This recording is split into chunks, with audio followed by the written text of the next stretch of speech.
السلام عليكم، انا كينج سكال، والنهارده هنتكلم على اهم التحديثات القادمه في قلب الاونلاين، وهعرفك كل الجديد وايه اللي هيحصل بالظبط ان شاء الله. بس قبل كل ده بفكرك ان اهلك واخواتك حرفيا بيموتوا من الجوع، وان الترندات السخيفه والتافهه المنتشره الفتره دي مش اهم من ارواح اهلك. بفكرك ان لسه في ايدك تقاطع وتكون ساهمت باي حاجه. ومن غير ما اطول عليك اكتر من كده خلينا نبدا.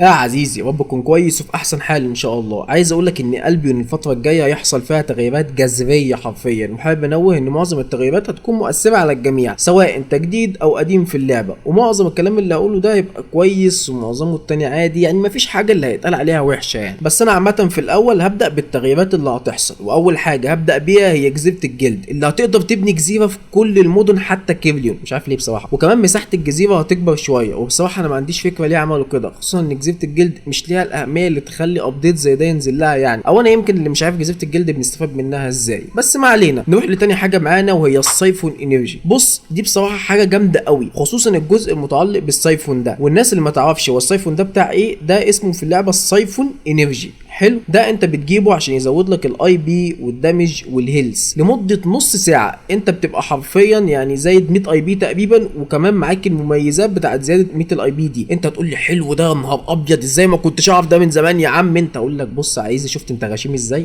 غشيم طول عمرك. اقول لك ايه يعني، عشان ده بيكون فيه نسبه انه يترش البيلد بتاعتك. يعني كمثال ممكن يترش البيلد كلها، او ممكن جزء منها، ممكن ايتم واحده، ممكن ما يترش حاجه اصلا. يعني الموضوع انت وحظك. المهم ان السايفون انت بتجيب منه 10 ازايز عشان يديك البف بتاعه اللي هو لمده نص ساعه. ال10 ازايز دول بقى هتخليك تستعمله مرتين، ده يعني الابديت. واول مره هتستعمله فيها عامه هيرفع لك الاي بي والدمج والهيلث مع نسبه 15% ان الحاجه تترش. ونسبه ال 15% دي مش على البيلد كلها، لا ده على كل قطعه في البيلد نسبه انها تترش 15%. الابديت بقى فين في الموضوع؟ انك تقدر تستعمل نفس ال10 سايفون تاني.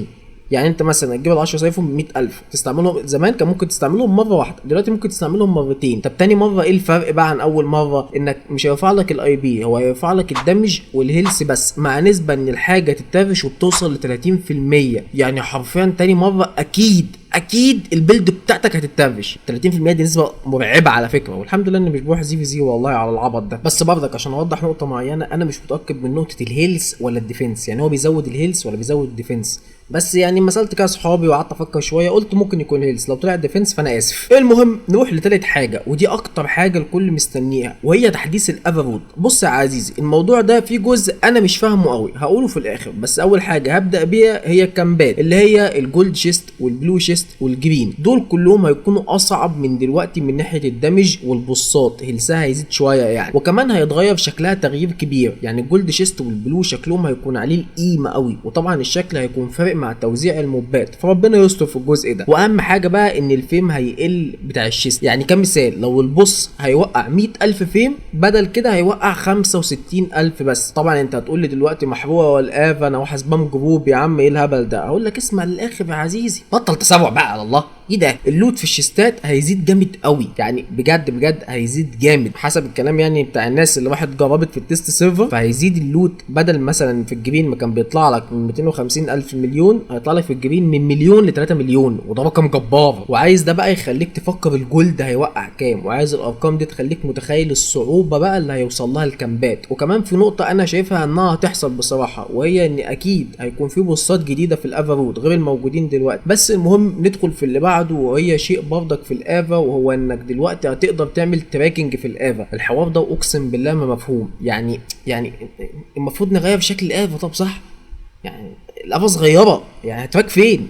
الاماكن صغيره خالص، هدوج ازاي؟ مش فاهم بصراحه. يعني التغيير ده غريب قوي، يعني كان تغيير بتغيير بقى كنت تغير شكل الافا الاحسن، الافا كلها مش الكامبات بس. فبصراحه الحته دي مش مفهومه. بس عامه هم قالوا ان هم هيضيفوا بوست جديد اسمه قناع الظل. جامد الاسم ده، قناع الظل، اللي هو يعني خلصانه يا قلب، خلصانه في الجزئيه دي. واخر حاجه بقى متعلقه بالدنجينات وكده، انهم هيرجعوا السولو دنجن تاني في الافا. وقصدي هنا كل الافا، مش مهمات الهيدروتات بس، لا كل الافا ده هيكون فيها السولو دنجن. حلو حلو. الجزء بقى اللي جاي ده هيكون مهم للناس اللي عندها هيداوت في الافا. زمان كانت الافا متقسمه جزئين، جزء قريب من الاوبن وورلد العادي بتاعنا وجزء اسمه الديب او العميق. حلو حلو.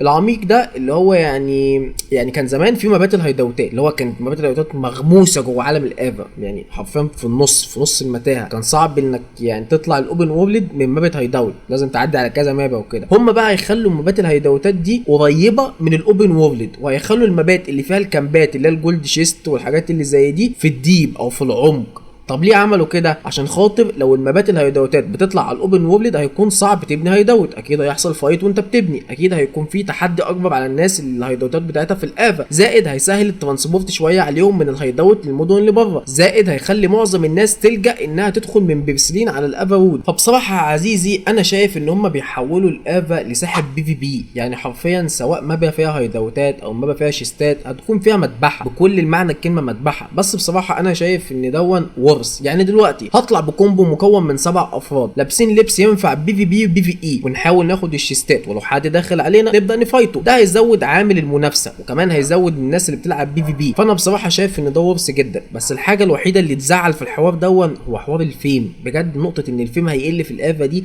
وحشه قوي.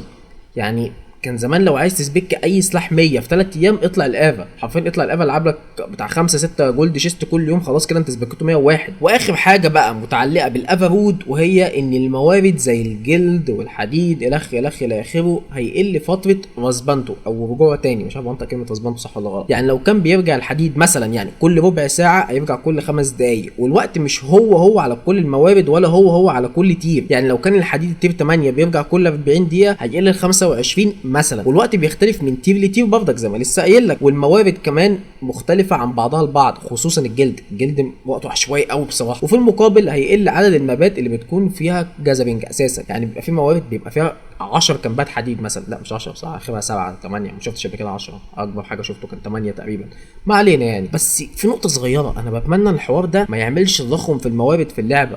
اصل لو هي مثلا على الافابوت بس فبيس تمام، مش كل الناس بتجزر في الافابوت، في ناس بتحب تجزر في الاوبن وورلد، في ناس بتحب تجزر في الميست. بس نقطه زي ان الافا اللي اكتر مكان بيظهر فيه اسبكت يبقى الاسبكت بيظهر او الاليت ايا يكن يعني بيظهر كل فتره قليله كده، انا شايفها هتبقى مصيبه. او حصل عدد كبير من يعني ناس كتير بدات تتجه للجازرنج يعني وكده، فده اكيد هيعمل تضخم.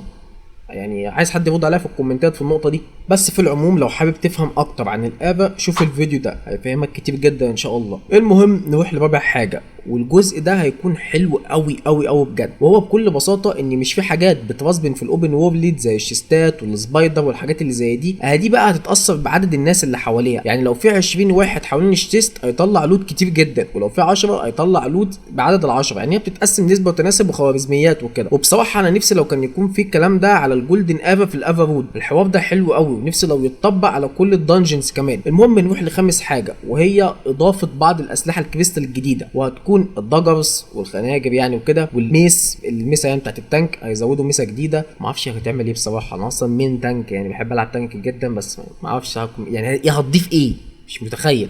واخر حاجه الهيلرز، ومش متخيل بقى بجد السكيلات بتاعتها هتبقى ايه، بس حسب ما انا فهمت هي بتعمل زي دوويه في الارض بتهيل كل اللي فيها، ده خيالي بصراحه حسب ما قريت وفهمت. واخيرا بقى واخر حاجه واهم حاجه هتضاف، وهي نظام المهمات. هيكون فيه 700 مهمه متنوعه، ما بين مهام لازم تعملها سولو ومهام لازم تعملها جروب. طب ايه فايدتها يا عم كينج؟ المهام هتاخد بسببها اكياس سيلفر، مهام تانية هتاخد بسببها فيم، مهام تانية هتاخد بسببها شويه هدايا، ومهام تانية مثلا التوتال بتاعها هيخليك تاخد سكنات حلوه قوي بصراحه. وكل ده هيخلي الناس ترجع اكتر للعب، حرفيا لعب، مش اللي هو الجو بتاع تجميع في سيلفر انك تفهم. يعني هيرجعوا تاني اللعبه لمفرد كلمه لعبه يعني تقريبا، ولا دلوقتي يحصل منافسه بقى من اول واحد يخلص 700 مهمه. بس في العموم فكره المهمات دي عجباني قوي بجد، عجباني قوي، لان كانت البيون فيها حريه مطلقه. انا طبعا ما عنديش مشكله مع الحريه، الواحد مش هيكون عايز يبقى عبد، بس الفكره يعني الحريه كانت مخليها في ناس كتير جدا تايهه، حرفيا تايهه.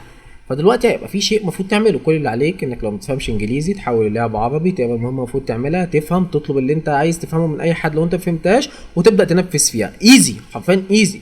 في بقى مهام هتبقى بسيلفر كتير، في مهام بسيلفر قليل، في مهام بكتب فيهم كتير، في مهام بكتب فيهم قليله. وبعد ما بتخلص كل المهمات بتاخد بقى السكنات. وبرضك ان شاء الله لما ينزل التحديث هنزل فيديو اشرح في الجزئيه دي لو كانت تستاهل شرح بصراحه عشان ما كنتش بكدب. المهم يا عزيزي دي اهم التحديثات. في شويه حاجات تانية مش محتاجه شرح زي ان الديستني بورد هتكبر شويه، وكمان الليدرز دلوقتي هيقدروا يشوفوا لو التيم بتاعهم جاهز ولا لا بالسهل، وحاجات خفيفه يعني يا عزيزي، يعني مش محتاجه شرح قوي. بس الاخف منها انك تعمل لي لايك واشتراك وشير عشان ده هيساعدني جدا جدا فوق ما تتخيل يا عزيزي، عشان بجد معدل السبسكرايب بيقل قوي ومحتاج ان انتشر اكتر واحسن من نفسي لو انت عملت لي اشتراك وبتحط لي لايك الحلو الجميل. وكمان الكومنت بتاعك هيساعدني جدا فوق ما تتخيل، وخصوصا لو قلت لي رايك في الحوار دون وكلمتني فيه كده بحيث ان افهم انت ايه رايك في اللي هيحصل ده. الاضافات دي هتساعدك ولا لا؟ انت كلاعب جديد الموضوع مفيد ليك ولا لا؟ انت كلاعب محترف ايه رايك في فكره اللي هي المهمات؟ ايه رايك في الاضافه بتاعه الافرود دي او التعديل بتاع الافرود دون؟ الحاجات دي كلها هتفرق معايا جدا. والاهم من كل ده عرفني الفيديو ده كان ذو افاده ليك ولا اصلا اللعبه يعني شرح كل دون؟ يعني عرفني برضك الجو يبقى عامل ايه بحيث ان اشوف استمر على الفيديوهات اللي زي دي ولا لا. يلا يا عزيزي اشوفك الفيديو الجاي والى اللقاء.